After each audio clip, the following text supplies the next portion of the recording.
Hi guys, I wanted to do a video real quick. And I'm doing a video instead of a live just in case I lose it. But I wanted to let you guys know that even when we don't feel like it, that we need to keep pushing. Case in point was on Thursday, I got a call from my parents that my sister was probably going to pass away within 24 hours. So I was driving down to my parents' house. They live about 2 hours away from me. And I was like, God, I know this sucks, but I know that you have her and I know where she's going, but I'm only 69 BV away from Ruby and I'm going to miss it because I have to focus on family issues right now. And so I was like, literally when I got there, she was unresponsive and would wake up just a little bit to look at you. But when I got there, she did say, "Hi, Hannah," which was really amazing because when my other sister got there the next day, she could not say her name. So it was a waiting point, and I ended up posting on Friday morning the post that Amy asked us to post, which is amazing. Thank you, Amy. And I got, like, it blew up. And I got so many people that said, "Hey, I want more information," and I was like, okay, I'll message them and I can look at it when I can. Well, I got this one lady that I know who lives in my parents' hometown, and she is so sweet. And she's like, "Hey, can you please call me? I want to learn more about this." And I knew that she had the money, and I knew that she was a talker. So I was like, I messaged her back and I said, "Yes, I will call you sometime today. My sister's not doing well, but I will make sure to put some time in today to give you a call." And she said, "Take your time, don't worry about it." But I kept feeling like she might be the one. So I ended up calling her. And by this point, Allison had texted me and said, "You only need 49 BV to get to Ruby." And let me tell you, when she texted me, I was in my bed crying because I was like, I'm going to miss my goal for the month, and this really sucks. So the next day, Friday comes, and I ended up calling my friend, and she was like, "Tell me more about this," and we got into it. And I knew about her because she came to the pharmacy that I used to work at. Plus, she lives in my parents' old house that we sold, and she and her husband moved in there, so I knew who she was and I was close with her. And I knew that she had lost her husband a couple years ago because of health issues. He was severely overweight. He was about 600 pounds and he was short, and his knees gave out, and when his knees gave out, he ended up in a wheelchair, obviously. And so he had heart issues, he was starting with dementia and all this stuff. And I knew that she had been by his side the whole time, and she was starting to become unhealthy herself, so she was really worried. So I said, "Dad, I'm gonna go upstairs for a few minutes. I'm gonna call her. I'll be right back down. If anything happens, please call me." And he said, "Okay." So knowing that if something happened, he would not call me. Anyway, that's beside the point because nothing did happen. But so I'm upstairs and I'm calling her, and she's like, "This is a horrible time because when my husband was going through all this, I had no idea, but he had actually not been able to pay the taxes since 2014. And after he passed away, she got hit with an IRS bill. And she was like, they automatically drafted $12,000 out of my bank account without telling me." And, just going into this long story. And I was like, "Oh my word, I'm so sorry. I had no idea." And she's like, "I really just want to get healthy. I just want to get healthy so I don't have to go through what my husband went through." And I said, "Well, absolutely, I understand that." So we went through the options, and she's like, "I don't know if I want to commit to that whole thing." So I was like, "Okay, well, tell me about your eating health style. Tell me about your lifestyle. What do you do on a daily basis?" And so she told me, and I was like, "Well, she's like, what would you recommend? Because I know you, and I want to go with what you recommend." And I was like, "Well, are you a coffee drinker?" She's like, "No, I hate the taste of coffee." I said, "Well, do you like hot chocolate?" And she said, yes. And I said, okay. I said, there's this thing called Mocha Dreams, and I think it would be amazing for you. And I was like, as well as I would automatically start you on the ThermaFite X. And I went into this spiel what was best about the company and how we can work each month to see what works best with with our customers. Sorry, I said patients, with our customers, to see what works best for their body. So she's like, oh, I love that, absolutely. So we got her signed up for the Mocha Dreams and the TFX, and her BV was, I think it was 69. So I had 20 over what I needed. And the reason I wanted to share this, and I went into such detail with it, is because first off, you never know where your answer might be coming from.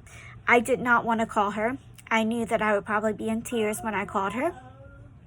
But I also knew that she might be my answer. So she might get me to where I want to go. And I knew that, you know, I had to do it then because I didn't know what was going to go on in the next 24 hours. So I did. And look what happened. Guys, if I would have not called her, or if I would have waited, I would not have gotten my answer or gotten to my goal by the end of April.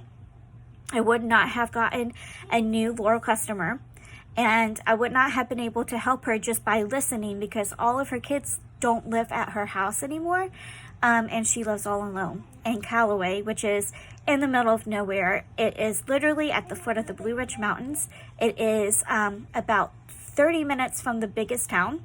You can get to Roanoke, Virginia in about 30 minutes, or you can get to Rocky Mount in about 30 minutes. So it's literally in the middle of nowhere, okay? But it's gorgeous. So I knew that if I called her, that she would probably be my answer, because I felt the urging to call her. And I couldn't get past it all day. I kept saying, I need to call her. I just need to call her now because I don't know what's going to happen. So I did. And guys, you know, God gave it. You know, I've been asking and working, and even at our lowest of lows, he still was there, and he still provided that Laurel customer who I didn't even think was watching me, honestly. So guys, you never know who's going to be that next person. You cannot not go into any option. You can't miss any person, because you never know if you're going to be their answer to what they're looking for, and if you're going to be that solution to their answer to prayer. So guys, even when you don't feel like showing up and you don't feel like doing anything, do it, because you never know what's going to happen. My sister because people have been asking, thank you for all your texts and your calls and your messages. My sister is doing a little better. By the time I left, I did come back to Lynchburg today. By the time I left, she could say everything. She had been using the bathroom, and finally she ate some yogurt. So that was the first thing she ate since Tuesday. So that's a good point. So my middle sister and I decided to come back up to our houses. And so she's doing better, but we are believing God either for a complete healing, or that God will take her to her next complete healing. To give you a little background in that, because people have asked, when she was 18, she went to a missionary trip to Bolivia, which is in South America. We had some really close friends that were missionaries down there. And she went with one of her best friends, and she was completely healthy. She never even complained of a headache in her 18 years. And she came back. They were walking from our private school to our church. It was about 500 feet. And she had a grand mal seizure with her best friend on the pavement. And so we went to the hospital and all that good stuff. We were told it was a parasite from where she had been in Bolivia. So they started treating it that way, and it didn't get better. It actually got worse.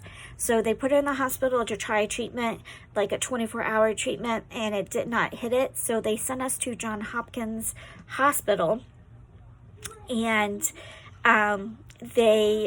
we were told that they took her into surgery. We were told that she had 6 little spots, 6 not so little spots on her brain, and that only one was inoperable. I mean, only one could be operated on, so the other 5 were inoperable. She had one about right here, the size of your fist, and my parents and family were told she has 6 months to live. So we did what they suggested. We believe God for a miracle on top of that, and she had, within a year and a half, she was completely cancer-free. She did live completely normal life, went on to graduate the highest honors in her teaching degree, and in her theology degree that we all have. And then around the time I was a senior in high school, so around 05, she started having dizzy spells and not thinking as fast. So I mean, we kept treating her seizures and everything. And then I'm trying to think. Around the time that I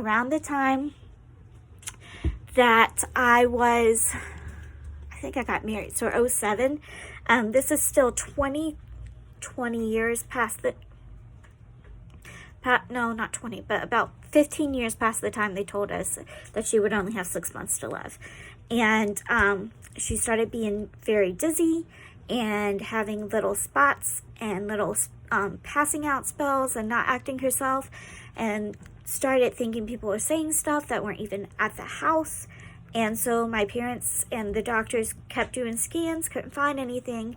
Well, we got to fast forward to now. She is pretty much, her scar tissue in her brain, from the chemo, the radiation, the surgery, is eating the good scar tissue. So the bad scar tissue is eating the good. So it's her brain is eating itself. And in January of this year, my sister and I, my middle sister is a nurse practitioner. So we sat my mom and dad down and said, you know, it's not going to get any better. We need to do something. So we finally, after months of trying to talk my mom into doing something, were able to put her on hospice. And in January, around her 40th birthday, which she celebrated on January 28th, she started having really bad spells where she couldn't tell who was who. She wouldn't talk. She just mumbled the whole time, and she pretty much just slept. Well, then all of a sudden she got better. Magically went away.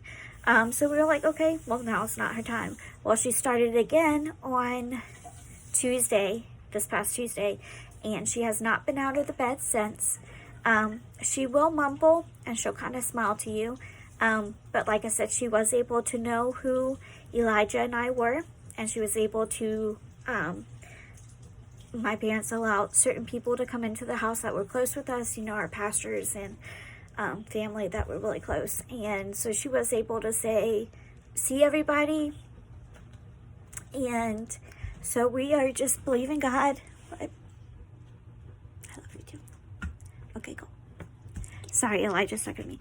We are believing God that either he will heal her completely like he has done before, or that she'll go on. But either way, we are okay with it. So I wanted to thank you guys for all your prayers that you have sent and all the messages.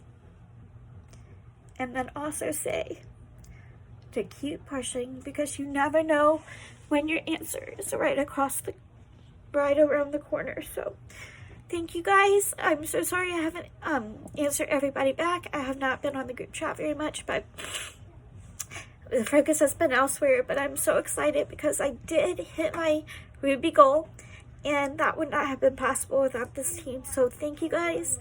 I love you, and I hope you all are having a great night, and we will keep you posted. Bye guys.